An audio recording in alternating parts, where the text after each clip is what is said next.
Good afternoon to everybody, and welcome to this IEG event on joint projects.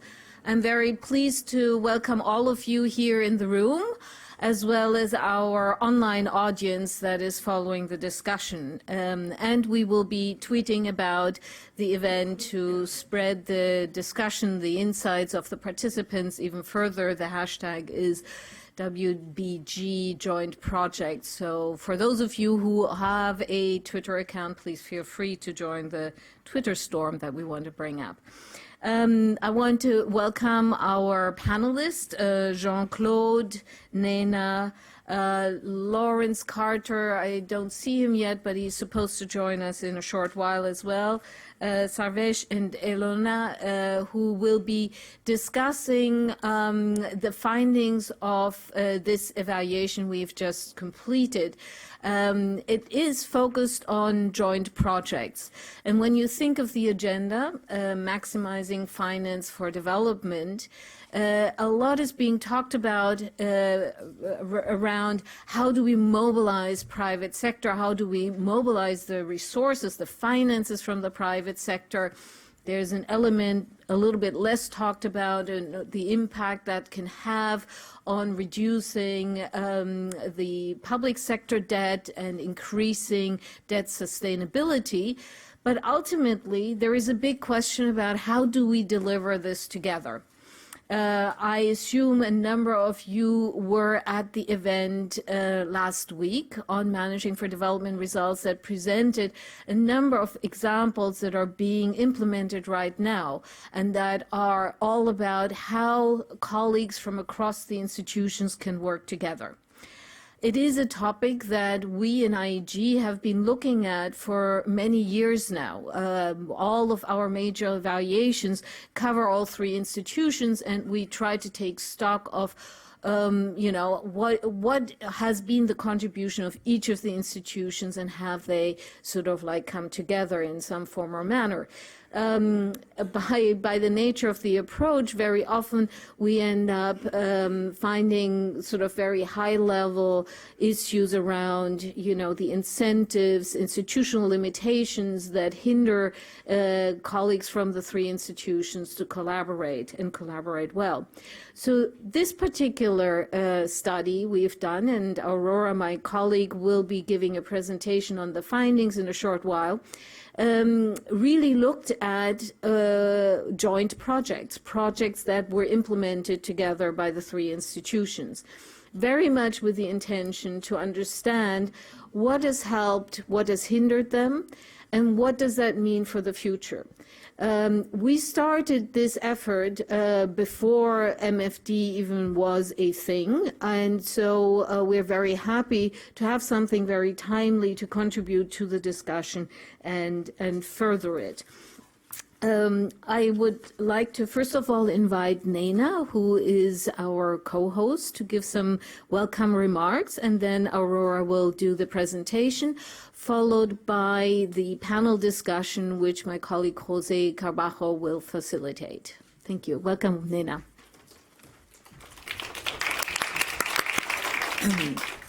Good afternoon, and Caroline, thank you very much for inviting me to join this special session. You know how much I care about joint projects, and I have spent some time working in different institutions in the World Bank Group, and I'm a great believer. You're absolutely right. This is quite timely to talk about the lessons from experience now that what we set actually to do through the 2013 strategy with twin goals and the requirements for all institutions within the World Bank Group to work together. Now, finally, this is all coming to life through the MFD, Maximizing Finance for Development approach. So it's a perfect moment for us to look at some of the lessons. I also wanted to say what this means for IFC, because as you know, our new strategy is to create markets. And we wanted to go beyond the isolated examples from the past, some of which you highlighted in your report, where we actually worked very well together across the World Bank Group to a more systematic systematic approach, to a more systematic effort to address the constraints in the countries and sectors that are preventing private sector from participating. So this strategy is a response to the need to deliver effective solutions to development problems that do not fit in public or private boxes, that are multidimensional and very often require both public and private solutions. IFC is focused on creating markets to allow private sector development in countries that need it most, the least developed countries, because the risks are high there, the institutions are weak, and markets are fragmented. But to do that, IFC really cannot do it alone. We absolutely have to rely on the instruments that the World Bank can help us with, because that's where the policy work and removing those market failures will be. This strategy, as you all know, is starting to bear fruit. This greater focus on maximizing financing for development is allowing us to do some things that were not possible in the past. I would like to highlight the IPP, the first independent power plant project in Afghanistan, for example, that is currently being developed through a very strong collaboration with the World Bank and I believe MIGA. But it also ranges to some of the work that we are doing in middle-income countries, such as the very transformational project with Red Compartida in Mexico, which is already lowering the cost of mobile access through shared infrastructure and competition. I talked a little bit about the collaboration with the World Bank, but I also want to mention the MIGA collaboration, and you have great panelists from MIGA. This has actually worked very well in the case of IFC and how we actually worked with MIGA. But this happened when the projects were already known, when they already existed, when we were able to structure them together and use MIGA instrument to de-risk it. Here we are going one step earlier with the work with the World Bank, helping us remove those constraints that I talked about. So, as I mentioned, this report is really timely and useful to guide us through the future. We appreciate the finding that the key source of additionality of joint projects is that they contributed to a significant de-risking of client investments in otherwise high-risk countries. I'm sure that Aurora will touch on that, but it was great to see that that's where we actually make the biggest difference. We also agree with the finding that collaboration allows for scale, because government solutions do not scale in isolation. They scale when they impact market behaviors. I think there was also a very useful discussion in the paper on the type of leadership skills required to lead joint projects. We needed right people in these roles to help us deal with these complex problems and do it in an inclusive and open-minded way. One lesson that I will definitely carry forward in my new role as a RVP in Asia. I also liked the fact that the finding that having a shared vision of the business rationale and intended project results help joint project teams solve problems and overcome challenges. And I do believe that with some of the new tools that we have, especially on the diagnostic side, such as InfraSAPs, country private sector diagnostics, SCDs, and CPFs, this will allow the teams to, from the beginning, start thinking more together, more jointly, and in a more coordinated way. To facilitate the shared vision, we find that collaboration with World Bank is often in a sector and the country, and with MIGA it was more like on a project basis in a specific sector, and we can probably touch on that a little bit more through the panel discussions.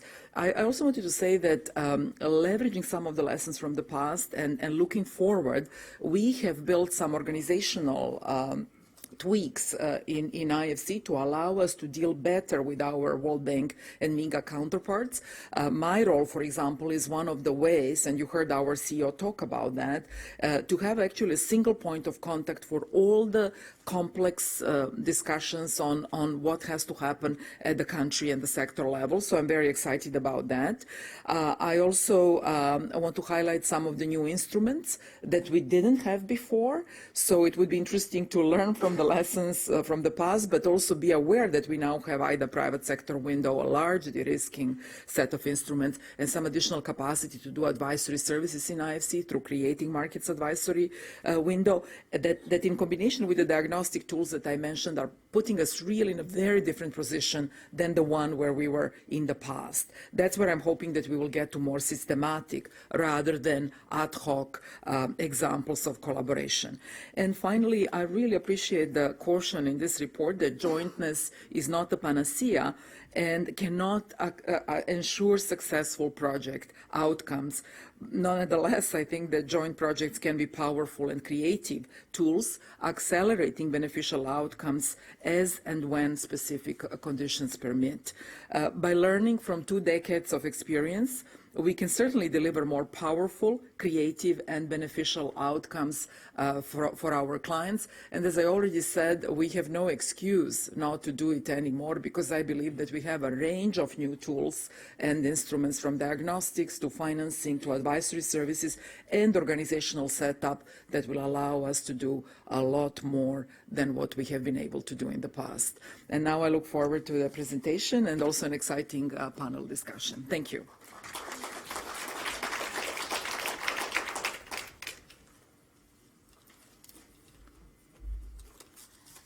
Thank you, Caroline and Nena, for reiterating the timeliness of this study that we conducted on World Bank Group joint projects. And by joint projects, we mean very specifically here co-financing, where the 2 or 3 institutions of the World Bank Group are involved in a single project or program. So at the outset, I want to make that very clear that that's where the study is focused on. Sorry, it's down. All right, so what were the findings? You may recall that most of us have heard about increasing collaboration, that we should do more about working across the aisle, across institutions, but what does it really mean? So specifically, I wanted to talk about the findings that we, from the study, and the lessons that we drew from this review of projects approved, for over 20 years. Now, the first finding that we derive from the review and also from the interviews is that joint projects within the World Bank are very few, despite the initiatives. I mean, there have been successive initiatives over the last 20 years of increasing collaboration, jointness within the World Bank Group. Now, you say, oh, of course we know that already, that there are very few, but there are also surprises from what we saw. One is that half of the joint projects were involved IFC, but in terms of the highest percentage of joint projects to their portfolio, it's MIGA that, it's MIGA that had the highest percentage of joint projects by number and by amount. Now, typically what we saw was that it was a combination of IFC loans, MIGA guarantees, and investment lending. And the other surprise that we found is that IFC and MIGA joint projects were more common and relatively stable over the years. And I would like to show you here very few. World Bank Group is only 1% by number of projects. Total amounts committed is 1.4, but in terms of the different instruments and institutions, you can see that joint projects matter more to MIGA by share. And then over the number of years, over the 20 years, it's been sporadic if you look at the annual approvals. But the blue there, the blue bars are IFC and MIGA joint projects, and we see that they're more. We have a lot more we have more of them, and they have historically been the type of joint projects that the World Bank has embarked on.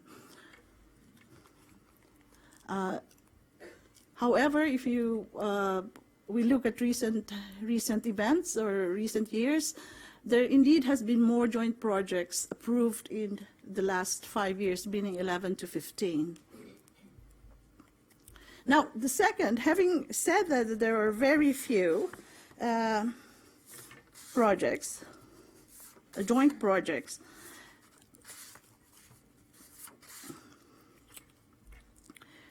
what does it, where did they go? Why is it that there were very few? It's because the joint projects tended to support risky investments. They were mostly located in Africa. They supported pioneering, first-time investments in a country or first-time investors.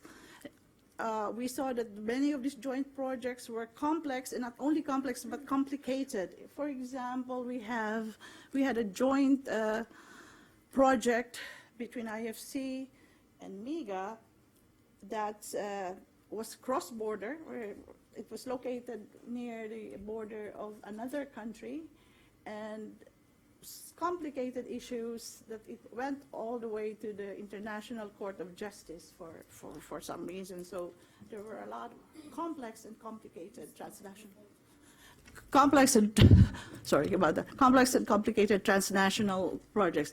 And they were also high risk.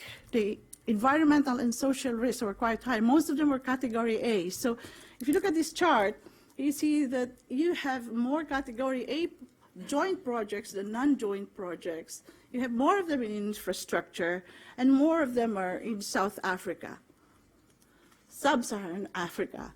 And they tend to be in infrastructure, as I mentioned, and particularly in the power sector.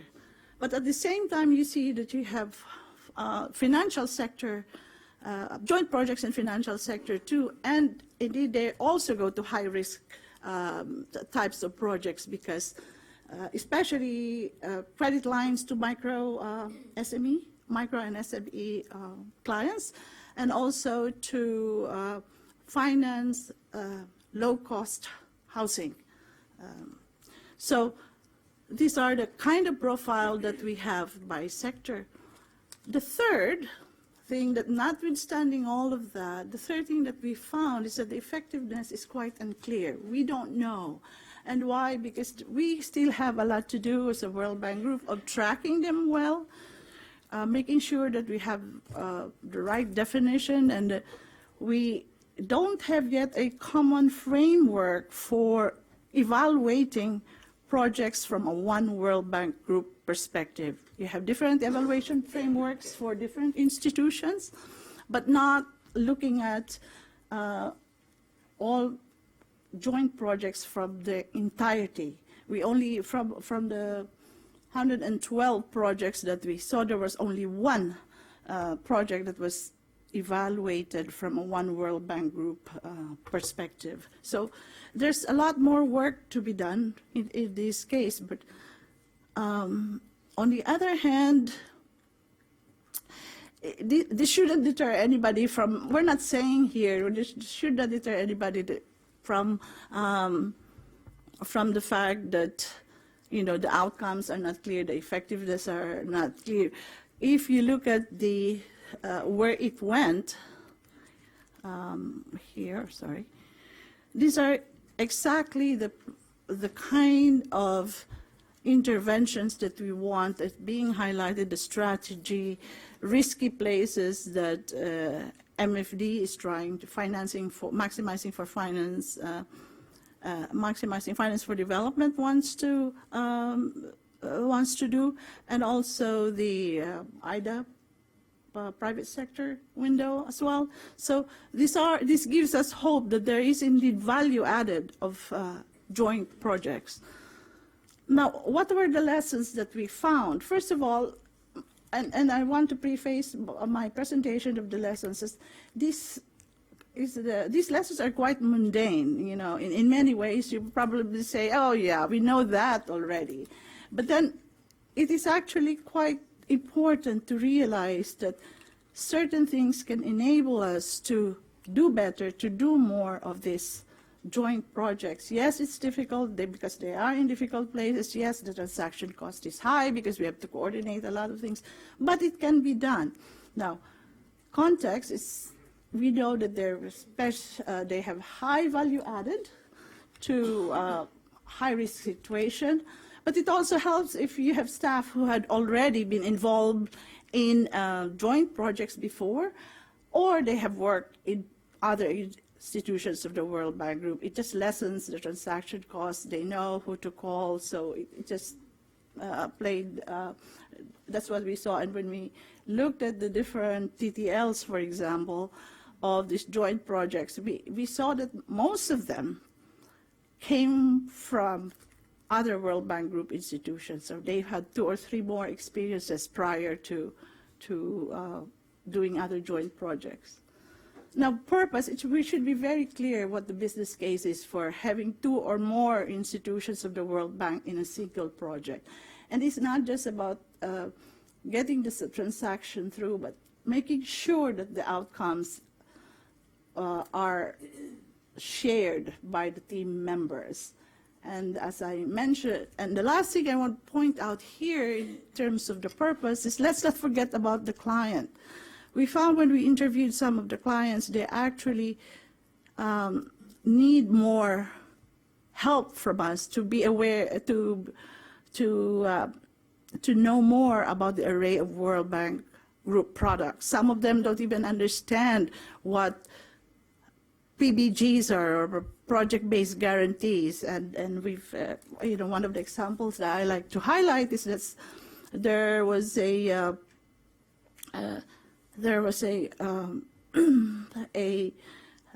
counterpart that said, well, I thought guarantee means a piece of paper that I attach to a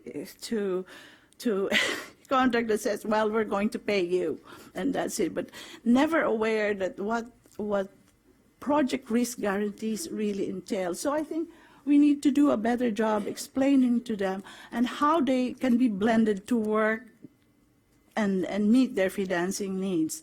Now, resources, of course, resources, we all need extra resources, we all need extra budget, but given the fact that this goes to complicated places, you have other extra transaction costs, and also bear in mind that what we found that about 70% of these joint projects also involve other IFIs or other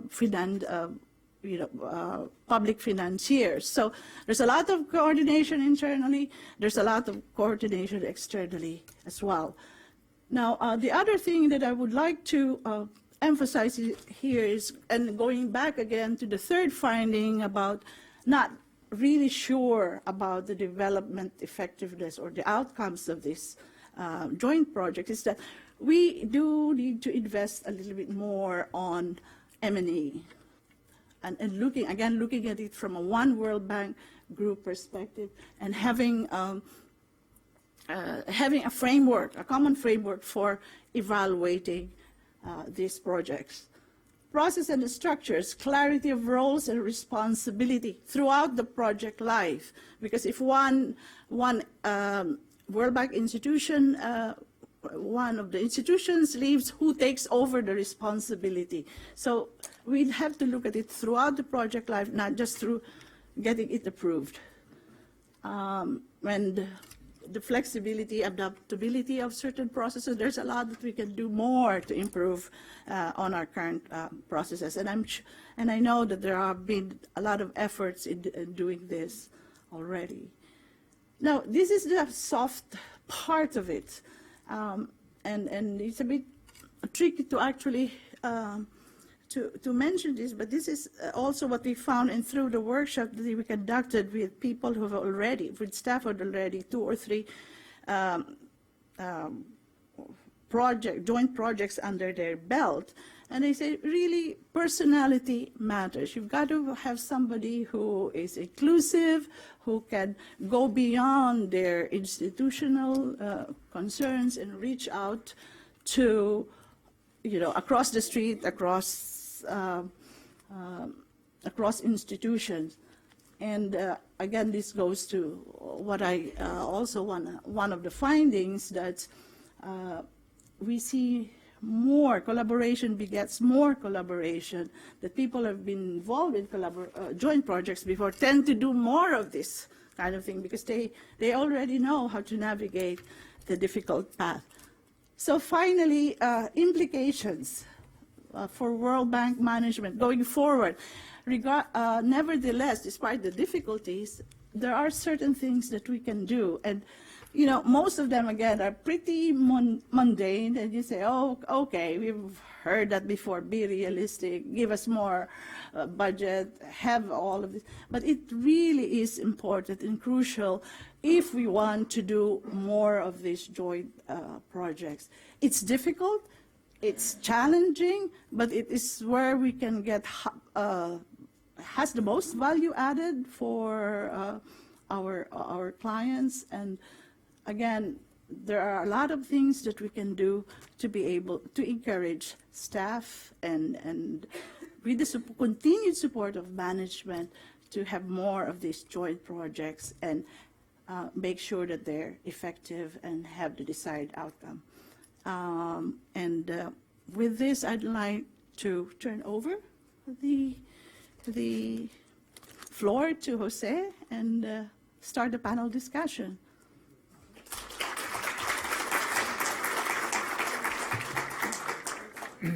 If the panel members were to join me, please.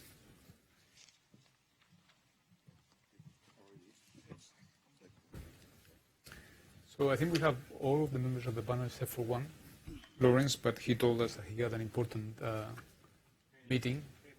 Oh, right on cue, right on cue.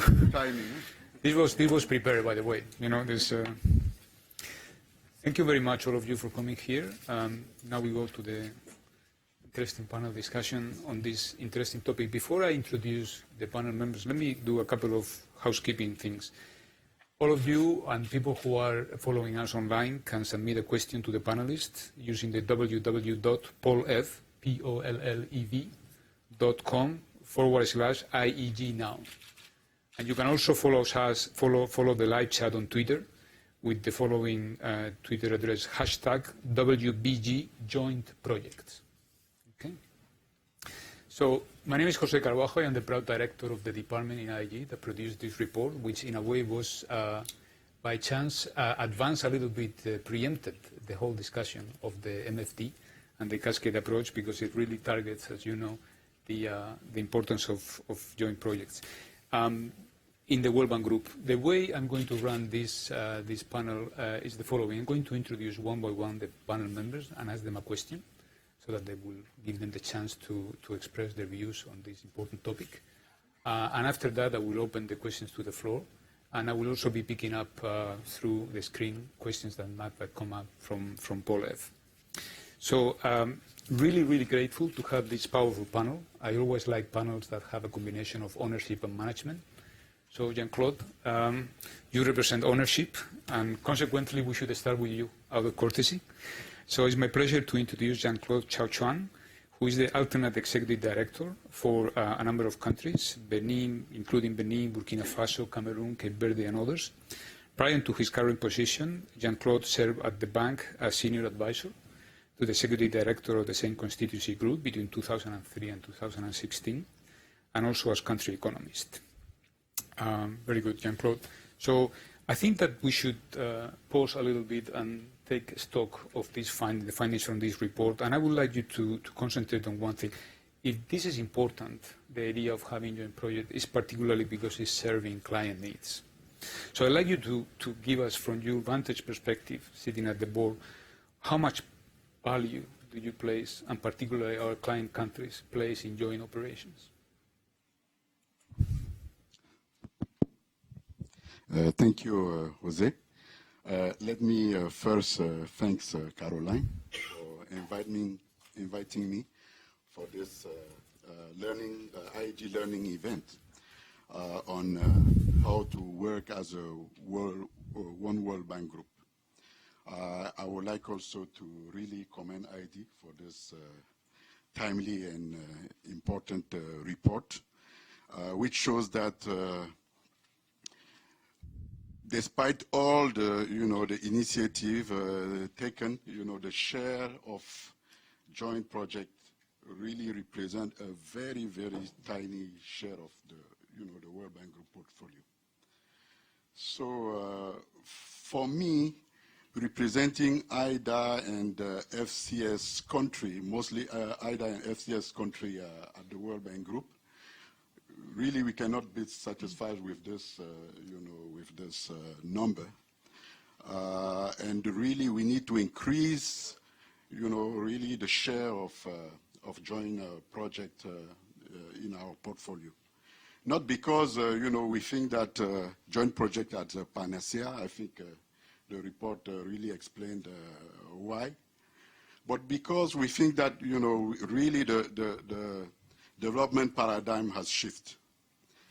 And, we are in a new paradigm. I think Nina, Caroline mentioned that we are in a new paradigm where we really want to maximize finance for development. And for us, we think if we are very serious, we're really serious about, using the limited billion of ODA resources to leverage the trillion of billions of dollars that we need to achieve the SDG, then really all the institutions of the World Bank Group needs to work together really to maximize finance for development. This is really important, and this is really the direction that we should take. Most of our country, I think also Caroline mentioned, we have issue of debt, public debt, so we need also to look into, private solution. And most of the projects that we have in our country are high-risk projects that require, long-term concessional finance, but also, private finance that are not really readily available in the market. So, most of our country are looking into the World Bank, the World Bank institution to bring them the solution to those problems. We have, we talked about electricity sector, we have some examples there, but almost all the sectors, agribusiness, IT, all of those, we need private and, public and private solution combined to really tackle all those problems. So these are very important, and really to, let's say, to answer to your question, really there is a lot of demand coming from, especially IDA and FCS country for this joint project. These are very, very important. And we understand there is a, the process can be cumbersome, but we have a saying in Africa, if you want to go fast, go alone, but if you want to go, far, you need to go together. So thank you. Thank you very much. That's a very nice analogy that, and also a very nice bridge to the introduction of my our next panelist. Lawrence, we've heard about public-private. I'm sure this terminology rings a bell in your case. And it's my pleasure to introduce to you someone who probably doesn't need an introduction in the bank. Lawrence Carter heads the infrastructure PPPs and guarantees. And by definition, you touch on all the main institutions of the World Bank Group. He has been heading this group for about 6 years, I understand, and before that you held positions in IFC Central and Eastern Europe and also in the SME departments. Prior to joining IFC, Lawrence, you have field experience working in Botswana, Malawi, Swaziland, and I understand also from the information I've been given that you have been in the South Atlantic island of Saint Helena. Is that the same Saint Helena as Napoleon? That's a very good thing, because I think that I will exploit that parallelism, because clearly there is a tension between the 1%. We talk about 1% in terms of income distribution, but we have our own 1% in the World Bank Group. And also the fact that we need to move fast and embrace this new paradigm. Now, it seems to me that means that, and with your background leading the PPP work, an area where you need to coordinate probably in sort of Napoleonic proportions, the challenge of coordinating this. So given your experience and given the challenges, what do you think are the success factors that lead teams to joint projects and to successful joint projects? Thank you very much, Jose. I was lucky enough to escape St. Helena, unlike Napoleon, I suppose. So before answering, let me just thank IEG for helping us in the World Bank Group to be a successful learning organization and to also enable us to pass those learnings on to our clients. We are only as successful as our ability to incorporate our learnings into our next set of interventions. Let me just make a couple of points about maximizing finance for development. And my apologies, the reason I was late is I was coming from a meeting where the president is asking questions about how we can apply the agile philosophy to maximizing finance for development. So spot on with this topic. And so just as a reminder, this is about sectoral transformation and about crowding in private sector solutions, both management and financing, over a number of years, typically with a number of interventions, both advisory and financing, to help governments and achieve provide better services, and really to transform sectors. Some of those interventions may be joint projects, but many of them will just be sequential. A piece of advice, some public sector lending, maybe creates sectoral reforms which enables the private sector to come in through IFC or MIGA and so on. So joint projects are just one subset of those, and in the end what really matters is the outcome is sectoral transformation, and we can get there through a variety of different interventions. In fact, joint projects are the ones that create the most strain on our processes, because we have different processes, different parts of the organization. And indeed what we've done to try to address that is we've seconded some people to the Agile team, and they're from both IFC and from the World Bank, and their sole job is to identify ways to simplify and harmonize especially IFC and MIGA processes for joint projects. So recognition by the institution, we need to do more to make life easier for our frontline staff when they're doing joint projects. So, things like looking at the opportunities for joint board papers, using one set of environmental guidelines, handling conflict of interest in a more streamlined way, et cetera, et cetera. So fully committed to that. Now, to come to your question, Jose, what are the success factors? I think for all of this, for MFD, let alone PPPs are just a subset of what we do under MFD. The absolutely critical thing is client buy-in, and genuine client buy-in. It's not enough to just say, oh, well, I want to do PPPs. So, there needs to be leadership at the president or prime minister level, and then beneath that, there needs to be somebody in the government who is coordinating that. PPPs are complex, need lots of different parts of the government to work together, and it really can only succeed, both for us as a World Bank Group and for investors, if they've got a central counterpart to deal with. So I think that's absolutely critical. And then in terms of our own actions and behaviors from the World Bank Group side, what we need are team leaders, and I think a lot of it's here, who function in a very collaborative way, a very inclusive. When they're designing, if it's a World Bank person, when they're designing an intervention, they reach out to their MIGA and IFC counterparts well in advance as part of the design. And this is nothing about conflict of interest. This is before you get to any details, just how can I do the design of this project.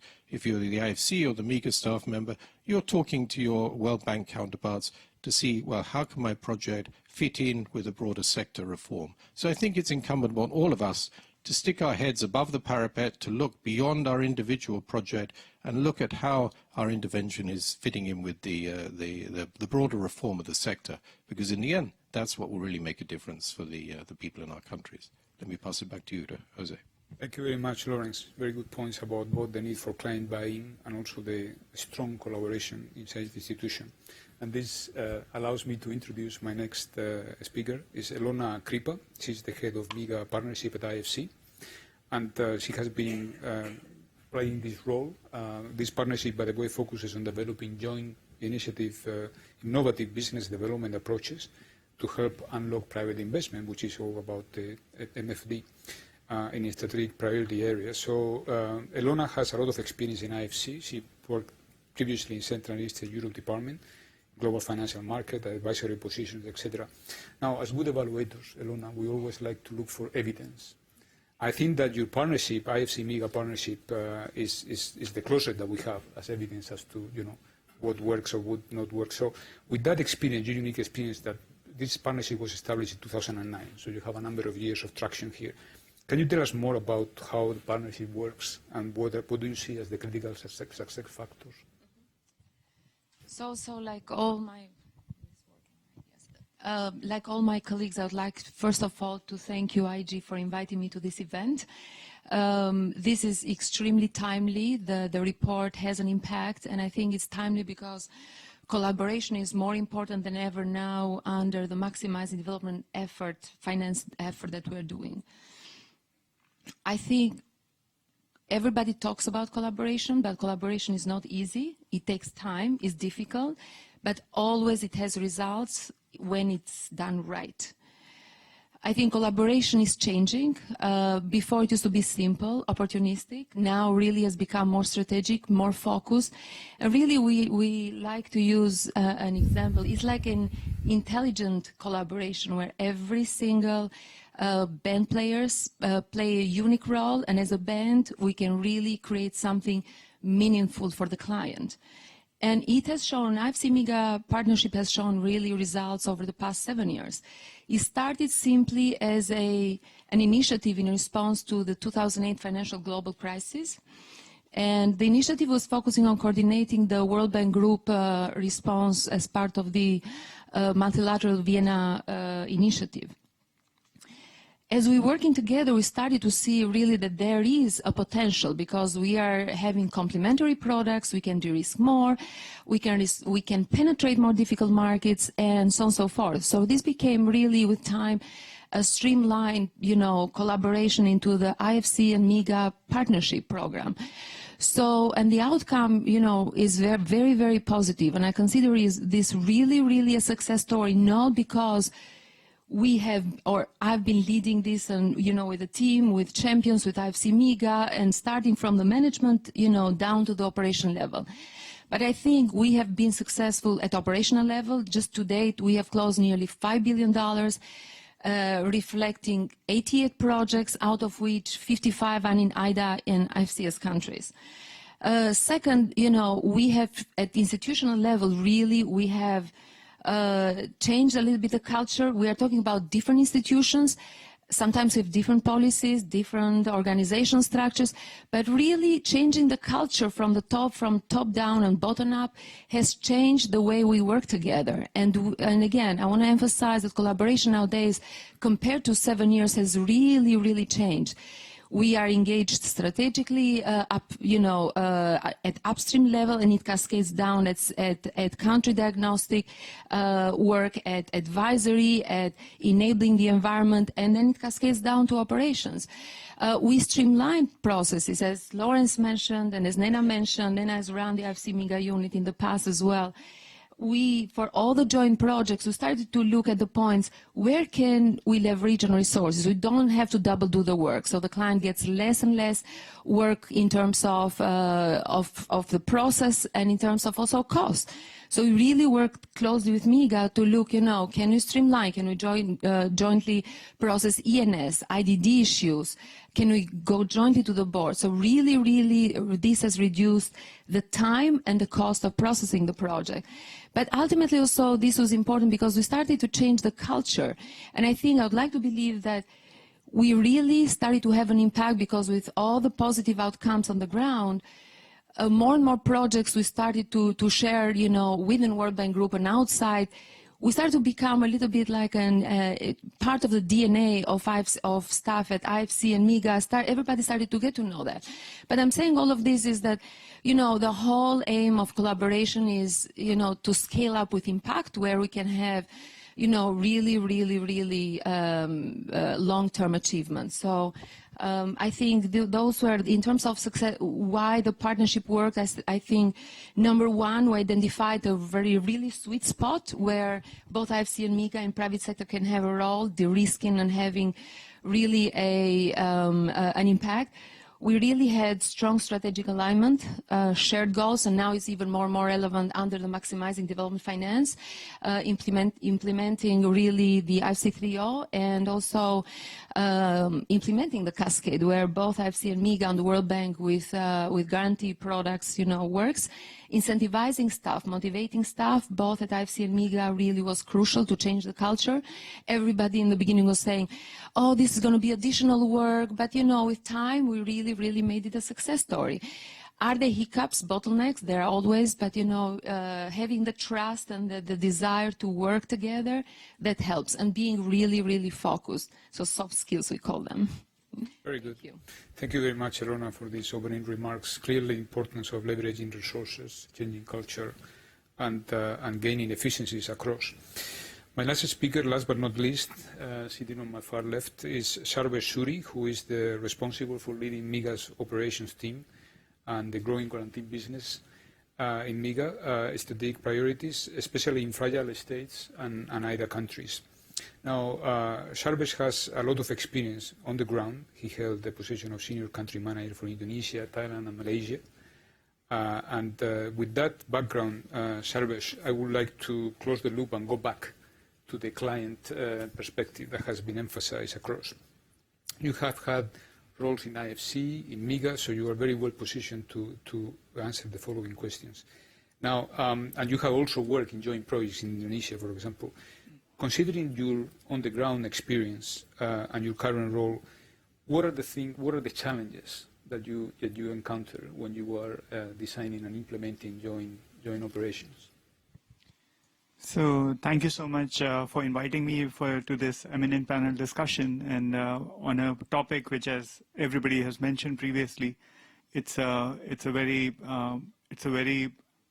topic which is gaining a lot of traction these days. Maximizing finance for development agenda is front and center of the bank group approach now, and also with the private sector operations for IFC and MIGA.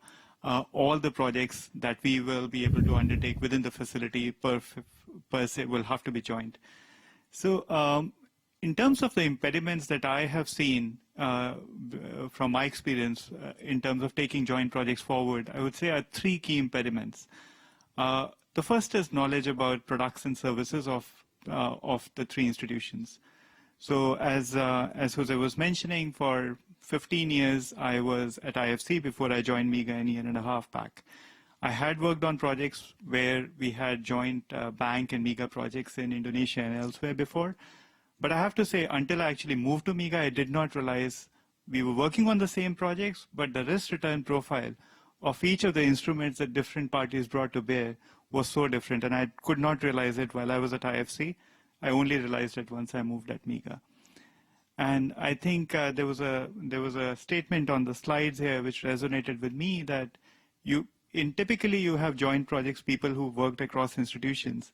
And I can see that from my perspective, that's really true, because it's only when you start to work in a different institution for a period of time that you realize how different the instruments are and how complementary they can be in their use.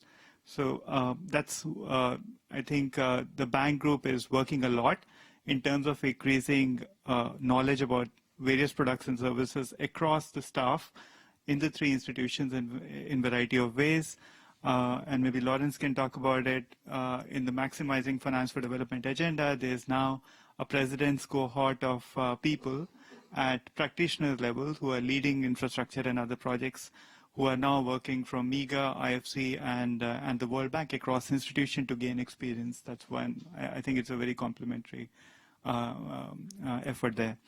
The second big roadblock that I have seen in my experience, and it was also pointed out earlier, is incentives. I think Ilona described briefly as to how the IFC-MIGA collaboration was set up in the year 2009.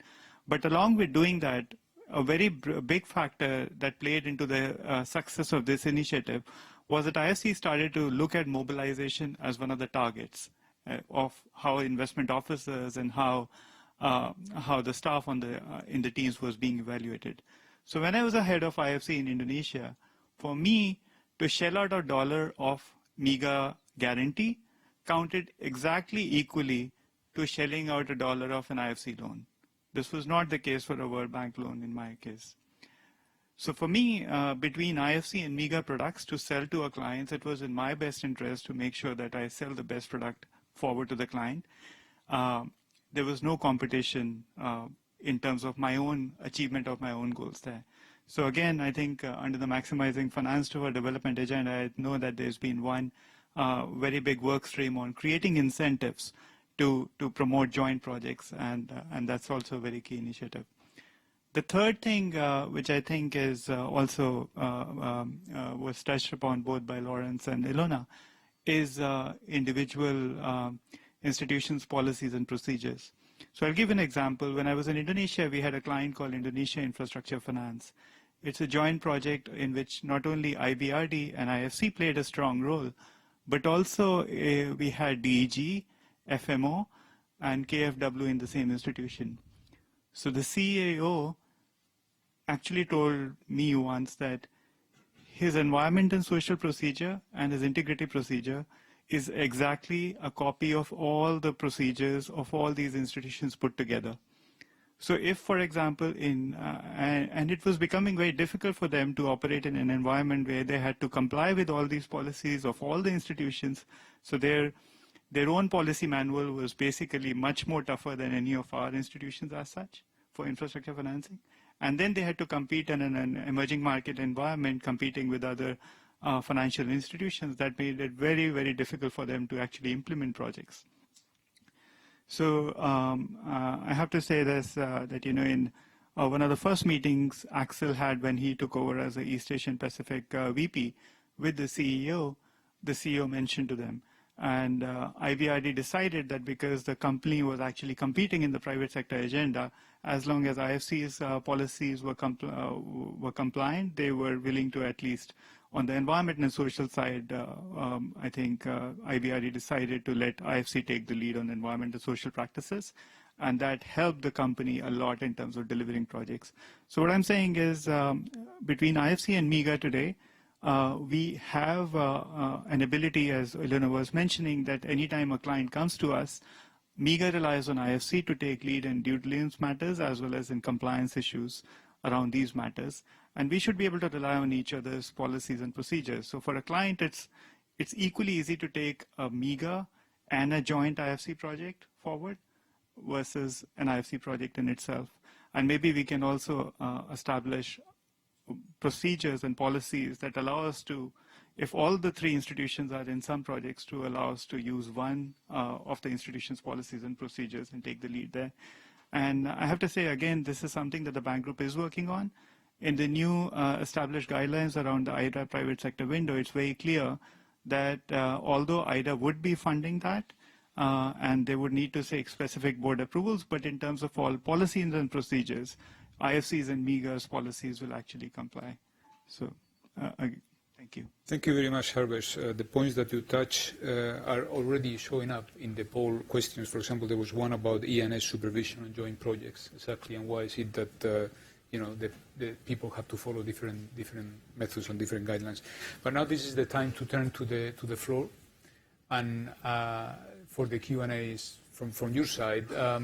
Anybody who wants to, please raise your hands, and the microphone will get to where you are. If you could please say who you are and you formulate your question clearly, and whether it is for the entire panel or for a specific member of the panel, that would be appreciated. Always difficult to start.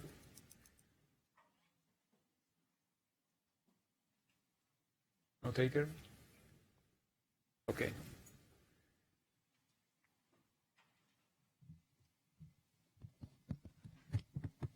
Thank you. Very interesting discussion. My name is Yogita. I'm with the World Bank, but I'm temporarily at the IFC for this year. I really appreciated Lawrence's point about it's not just about joint projects, but it's very much about sequencing. At the same time, we talked a lot about incentives. And from my brief understanding, for example, at IFC, there's a very short time frame for turning things around, and the average IO may have a attention span or lifespan for developing a project of a year, maybe at most. So how does this point of sequencing, which I think is really critical, and interestingly, we were looking at a project in IFC, which is a PPP, and 5-6 years ago, the bank actually supported a guarantee facility, which that project's tapping into. So it's coming to fruition. It's sort of MFD, but it's a 6-year lag, but it's still very important. But how does one bridge that incentive gap to attract, for example, IFC staff who are really need to spend their time on the next deal? Just to follow up on that, I wonder if it can be just the bank working on the enabling environment on its own, or really it really needs to be thinking about the relevant issues for the enabling environment earlier. So that's why I'm thinking maybe the IFC staff need to be brought on board earlier. That's what's motivating my question. Yogita, can I take a couple more questions before we go to the panel?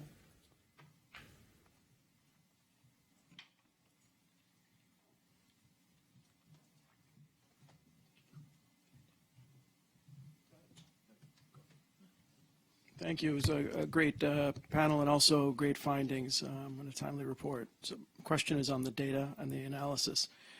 When you looked at the success rates, were you able to compare those success rates with projects that are equally difficult and equally complex in similar sectors? Because I think, at least in the presentation, it was a comparison of impact and the intensity of interaction, but the whole set was of joint projects. I'm wondering joint versus non-joint, equally complex.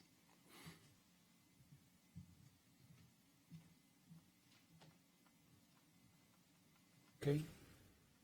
Another question? Okay, we'll take this one and then I'll ask the panel to answer. Thank you so much. I'm Ichiro. I'm working for IEG. One of the challenges, I think, Sarvesh mentioned was to harmonize policy and procedures, and I think that can be applied for the monitoring evaluation of the project, development impact of project. And we have an impression that still points us between IFC and MIGA and maybe between the World Bank, the approaches and focus when it comes to evaluate the development impact of project are different. But from, for instance, client perspective, still greater harmonization of approaches measuring development, monitoring and measuring development impact will be very important. So one of the questions I had was to what extent there is an effort to harmonize the focus on development impact, monitoring, evaluation, development impact. But related to that, another challenge could be, for instance, between IFC and MIGA, the mandate of two organizations are not exactly the same. IFC, then private sector development is one of the main objectives, while for MIGA, promotion of foreign investment does not really coincide 100% with IFC's mandate. At the same time, now MIGA is supporting public enterprises through non-honoring guarantees, and that may, for instance, may compete or coexist with the World Bank mandate as well to promote, to support public sector institutions. But the value added from MIGA is through supporting the private finance. So in that case, I was just wondering how the different mandate of three institutions can be reconciled or aligned to promote greater coordination among three organizations. Thank you. Thank you very much, Ichiro. So we have three very interesting questions. One on incentives and the pressure that comes from them across institutions. The other one is a little bit more of a methodological question where we are comparing like with like. Should we not be comparing complex project with complex project, not necessarily complex project financed jointly with others? And last but not least, whether there is more in greater harmonization in the plans for monitoring and evaluation, but also for assessing development impact and the different institutional mandates of institutions. What is the tension between that? My suggestion is that we go around and then you pick up the questions that you think that you want to contribute and comment on it. Thank you, Jose. Yogita, you moved from the bank to IFC as part of this presidential exchange program, yes? So congratulations. You are in the vanguard there. My hope is that in 5 years' time, there will be another 50 people who've had the same set of experiences. This will make us a stronger institution. We don't have enough people who've worked in different parts of the organization. So I think it's an interesting question. So just on incentives, I think when people use the word incentives, then many of our brains sort of default to things like money and so on. And actually, that is not that's not the most powerful incentive in this institution. It's recognition. And you can see with MFD, we have been employing this approach by recognizing teams and individuals who are demonstrating this approach. And we'll continue to do that. It's a very powerful incentive in this organization. Now, to come to the point you make about incentives to kind of get stuff done quickly in IFC, that's a very powerful incentive for good performance. You know, there's pressure to close a deal. We don't want to lose that. They're really, I mean, IFC is a great institution, has a strong credit culture, good standards, and it has an incentive to reach closure, which our clients want and the market respects. So the question is, well, how do we marry that with this broader need for sectoral transformation? Because any one project is, you know, should fit, is not an end in itself. It should fit within a broader sectoral transformation. It should fit in with within a shared vision that the client has, our counterpart has, and the institution has. So one way we're trying to get to that shared vision, and I think that's one of the lessons from effective collaboration, is for early on for teams to get together and talk sometimes in a structured way through a diagnostic instrument like the InfraSAPs or the CPSDs. It's another diagnostic instrument. But that's basically a hook for a structured conversation about how do we get to a shared vision of, you know, what could be the World Bank supports, what could be IFC, what could be MIGA, and then that if we get to that, then the IFC intervention or the MIGA intervention are seen to be part of this shared vision. And yes, it is to be done within a year, but it's not just standalone within a year. It's within a year, but as part of a wider set of interventions. And that's what we've had sometimes. We need to make that happen on a much more systematic basis. So that's really what MFD is about. It's not losing the responsiveness of the IFC teams. Sorry, Lawrence, can I ask you your opinion regarding results frameworks? Should they be harmonized? Because we talk a lot about jointness and collaboration in terms of designing and monitoring and implementation, but in terms of targeting, you know, how do you measure success? This is one of the questions that came up across institutions, which a little bit touches on Ichiro's comment about, you know, the different institutional mandates. Are you concerned about that, or you think that?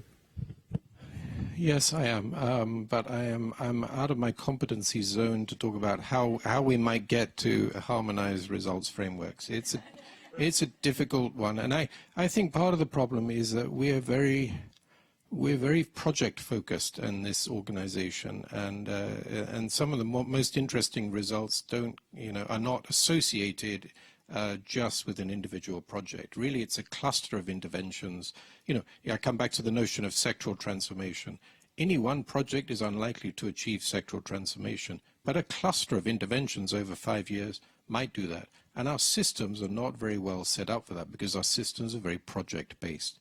And so I think as we develop MFD, I would like us to think kind of beyond the project into, you know, a series of interventions, both financial and advisory, and whether or not we are achieving a shared vision, achieving sectoral transformation. But I'm well out of my competency zone here, Jose. Just for information, we know that MIGA, for example, IFC has introduced as part of the IFC 3.0 the AIM, the anticipated impact measuring and monitoring. I think MIGA is thinking of going and developing their own AIM, so there is an element of convergence there somehow. And just to add, to complement a little bit, because also for us, when we go to the board, given AIM framework, we are really working closely with MIGA. When we frame for every single project for the sector our business case for every single project or for the sector approach, we always discuss it both with MIGA development sector group and also with IFC, so that we are consistent, and then probably as the results framework and for IG and internal auditing purpose evaluation is going to be much easier later on. I mean, certainly it's not that easy. Yes, it will be very good to have a framework for joint projects later on when it comes to evaluation.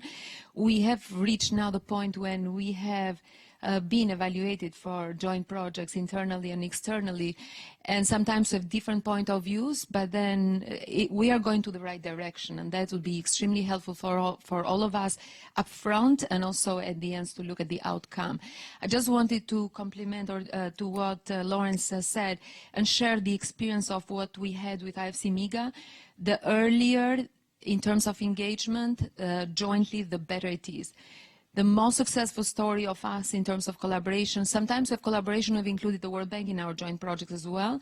Those are the success stories.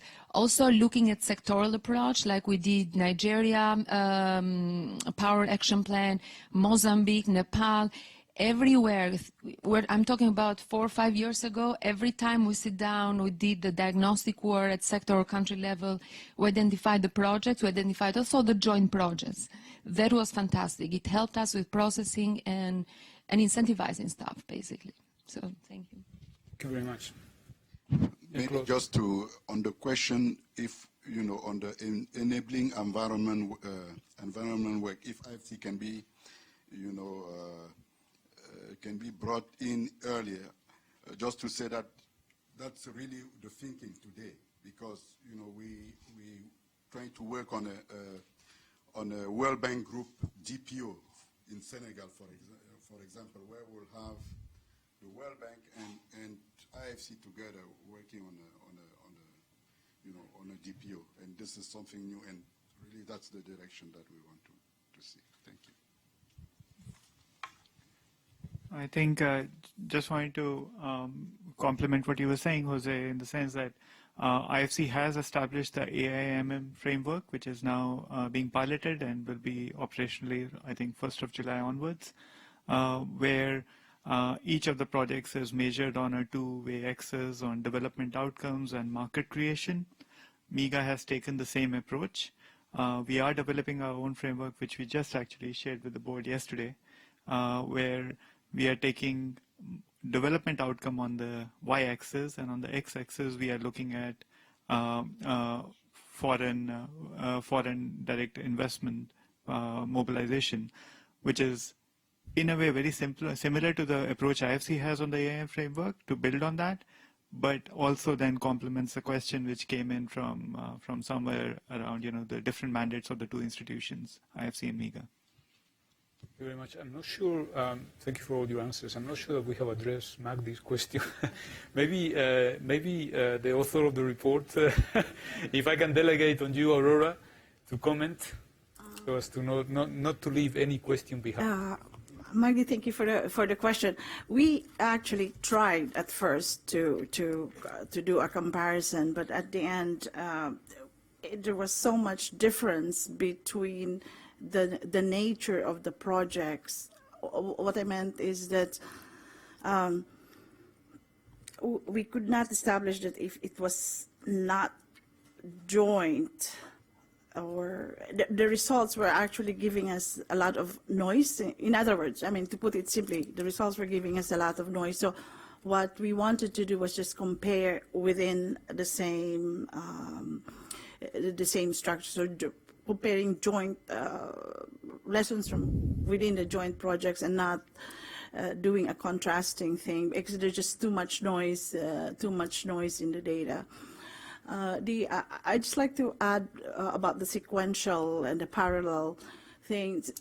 That's also something that we tried at first to capture. This study was not just meant for the co-financing, but actually we tried doing the sequential and the parallel. but I can tell you, it was painful to match. First of all, as I mentioned before, the data we don't do very well in terms of coding, tagging, all these type of joint projects, and we've seen examples of projects being tagged as joint, and the reason why it was joint is because somebody made a phone call to somebody, and that's supposed to be joint.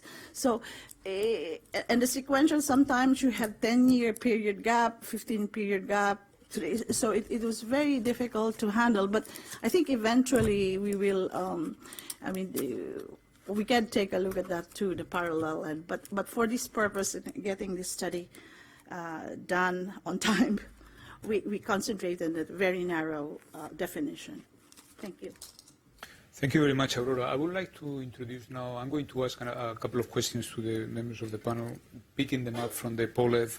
So one question is for Servesh and Lawrence, my extremes, and then I will ask one to Elona and one to Jean-Claude. The one to both of you in the extreme is, this is the question that comes from our audience, online audience. Given that jointness is not a panacea, as one of the findings of the results, and that it clearly doesn't work in a variety of cases, as Lawrence, you were mentioning, are there any sectors or regions that should be selectively prioritized and where these joint projects could be scaled up? What are your views on that? Do we have to have a little bit of selecting winners approach to this? Or? Yeah, I think I wanted to go back to an example which Ilona took, which is about collaboration, about really, playing an orchestra. So not every tune has to be, every instrument has to be played at the right time, but as long as they are coordinated in a melodious way, that should be the objective. I think the collaboration at all should not, it's been also pointed out in the report that it does not mean that everything has to be joined, but it just means that everything has to be collaborated. Sorry, I forgot the question. The question is whether you have to play a little bit the selectivity, whether you have to choose sectors or regions where the potential will be higher. So I think, as it was also pointed out in the report, from MEGA's perspective, we are a very small institution. We only have 122 people on the ground globally. So we rely a lot on IFC and the bank colleagues who are actually working in host countries as such. And for me, it's very clear that the more riskier the project, whether it's the risky country, whether it's the sector is risky, the more typically is our reliance on our partners, both at the IFC and the World Bank, to have joint projects. It's extremely clear in the new IDA private sector window that was just approved by the board and stakeholders earlier this year, where a very strong push from the stakeholder side has been for IFC, MEGA, and the World Bank to collaborate together on working on taking on much more complex and much more difficult challenges that we were not able to undertake for earlier, and then using private sector window to help subsidize some of the early private sector investments there. So for me, the more complex, the more risky, and the more frontier is the development challenge we are trying to solve, the more is the need for us to work together. Thank you very much. Lawrence? So I would agree with Sarvesh. I would say that we shouldn't be sort of decreeing, oh well, we're going to do it in East Asia and in the education sector. No, we should respond to two things. One is client demand. So we know that transforming sectors, we're just an agent to help make that happen, to respond to that. So we need to respond to a level of seriousness by our clients, who, where we see client buy-in to sector transformation, which is a long-term thing over typically 5 to 10 years, then we should respond to that. And secondly, we should be looking to see which ones of what we need is a team. This is not dozens of people. It's typically a core of 3, 4, 5 people across the institutions who have a shared vision about things that can be done, who demonstrate collaborative behaviors. They're consulting with each other. They've come up with, together with the client, some degree of some idea about how we're going to do things for the next few years. And if we have that combination of a serious client seriousness plus a shared vision and collaborative behavior, then we stand a good chance of being able to do that. And we should just let that, let's be astute about identifying those things and then be systematic about supporting both the client and our teams in doing that. So just one very brief, Jose, just one bit of guidance from this meeting that I was just in, which was about how do you succeed in changing behavior. So typically they say there are only 5 to 10% of people in an institution who are the leaders in behavior change, who are exhibiting the behaviors that for example in this case about sort of a very systematic collaboration. And you need to, and this can't be decreed from above. This is what people feel in themselves. And you just need to make sure you support those people, and so they then become change agents themselves, so other people want to emulate them. If we provide support to those teams that are behaving in that way, then this will, I think, become a much more systematic approach across the World Bank Group. Thank you, Lawrence. I think Elona wants to comment on this one. Just this goes back to what I mentioned, intelligent collaboration, being strategic, being focused, being systematic. What we did with MIGA, for example, as we started to work, we really focused where we knew that we're complementing each other and we had something to offer to our clients. Infrastructure power is by far and has been consistently the largest share of our collaboration. Financial markets collaboration has been all about innovation, scaling up, helping regional and global banks, continuing their regional operations in emerging markets. When it came to manufacturing and service sectors, it has been challenging, and we knew that that was not really an area that we should have really focused. It doesn't mean that we don't do it, but really we directed strategically our focus, long-term de-risking, penetrating new markets like Cameroon, who did power, as Mr. Jean-Claude said. With Lauren's team, we have been looking on the PPP new markets that all the teams are on the ground. So really, it will help a lot being strategic and selective, and that has been the experience, and also the report demonstrates that. Okay, so it's a matter of being strategic and selective within a framework and taking the opportunities as they arise. Very good. Now, Jean-Claude, let me turn to you. There is a question from a member of the audience that speaks about the fact that the World Bank Group is a large IFI, and we tend to have sort of sometimes we tend to display a very inward look, but in fact there are many other actors out there in the development space, other IFIs with which we coordinate and co-finance with as well. So the jointness of projects goes beyond the institutions of the World Bank Group. Now, if the World Bank Group claims to have a unique proposition in terms of this multiplicity of products and all that, how do you make this aware to other development partners, but also how do you make this raise awareness of this aspect to our client countries, going back to this? How can we defend the comparative advantage of the World Bank Group, if there is such a thing? Yeah, I think for the client, they have a pretty good view of what each of the MDBs can do, because they interact frequently with each MDB. In the case of Africa, we know African Development Bank, we have others, but the good thing with the bank is the bank have really a global reach. And the bank is also unique in the sense that they have really 3 different institutions here, private. I don't see many of those other MDB with this kind of, of course, maybe African Development Bank, they have a private sector, but it's maybe a department. It's not like you have a separate institution dealing with this.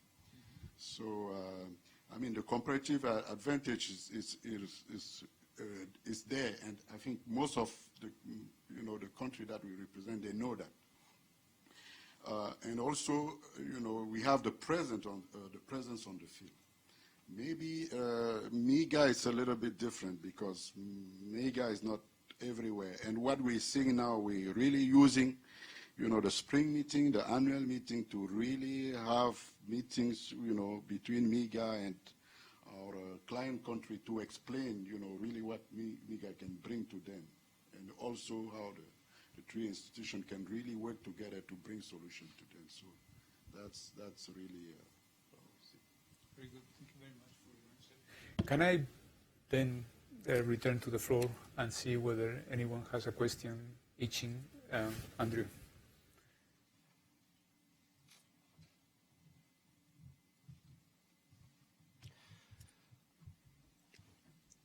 I wondered, as we work on incentives and recognition and the big drive for maximizing finance for development, is there any danger that the pendulum swings too far the other way, that people become so enthusiastic with joint instruments that they go beyond the point where the costs justify the added benefits, or they're not sufficiently selective? What guidance can we give staff so that there's the appropriate level of selectivity in identifying these opportunities for jointness? Thank you very much. Asking for a risk mitigation strategy here. Any other questions from the floor? Magdi, please. On the complexity of projects or on this one? I'm delighted that you're coming back as a moderator. First of all, I've had a lot of experience with doing joint things, and it started with basically a lot of humility. We go into situations, and with a vision of sector transformation, I think Lawrence has really put it right, we're just outgunned as independent institutions. It's really, the issues are just far too complex for us to even think we can take them on. I think in South Sudan, private sector development was mentioned in the report. We started with IFC, MIGA, CGAP, and World Bank looking at the issue, and it really was an immersion. Similarly, earlier when I was at the bank with the Lao hydropower sector, we started in an entire day and with weeks of preparation, just trying to understand the sectoral issues, and then backing into who should do what. So it's really, after understanding the complexity of the problem, one naturally is drawn into collaboration. My comment in question is really, if we're not so tooled even to do the analysis, as you were mentioning, do we have a measure of sector transformation, for example, if that's really what this is about? Are we not properly tagging collaboration and parallel projects? And none in my experience were ever joint projects. They're always joint at the programmatic level. If we're not tagging that properly, I wonder if we're measuring or we're able to further incentivize this type of progress. And just a final comment, I really appreciate, Mr. Executive Director, your leadership in bringing both MIGA to the table and also IFC and your leadership at the country level. Thank you. Thank you very much. So that gives us a little bit of food for thought for the last 5 minutes. Who wants to start commenting or reacting to this? Do you want to start, Sarvesh? So I want to respond to your question, and maybe I'll take a more right-wing approach on this, if you allow me to. I think we are so far from the potential of us working together that I don't think that right now is the time for us to think whether we are scaling too much in one direction. We may be there 5 years from now. I hope we are there 5 years from now. But right now, the incentives of working together are far outweighed by the disincentives of us working separately on institutions. We talked about how costly it is for a client to actually have a project in which there are more than one World Bank institution involved. So I think there's a lot to be done for us to harmonize our policies, procedures, the way we think, to get into that direction where the balance is about right, and then we should look at balance. Right now, I think we all need to push in one direction. I will really agree with Sarvesh. Actually, the percentage is what, maybe 2% of joint projects, so we're very far away from where. So I don't see any risk at this moment to go on the other side. So it will take some time, maybe, before we worry about that. Thank you. Do you want to comment, Lorna? Yeah, I totally agree. It will take time still, and it's just where we are, the environmental, outside the market are very complex. We are a big organization. We're trying to coordinate internally and with MDBs outside. So really the complexities of all what we're trying to address and trying to do really needs collaboration, but we're not there yet. Just it will take a lot of time. So if we arrive there, let it be for now, but totally. But thank you for the good question, actually. Lawrence? Yeah, so I agree as well, but I'm going to put it slightly differently. So if we think about ideas like total quality management or even agile, these have spread out across the world, and many institutions are implementing them, and it's kind of known what to do. This is what you do. These are the steps, and so on. And there's even badges that go with it. Your yellow belt, black belt, or whatever. Now let's think about MFD.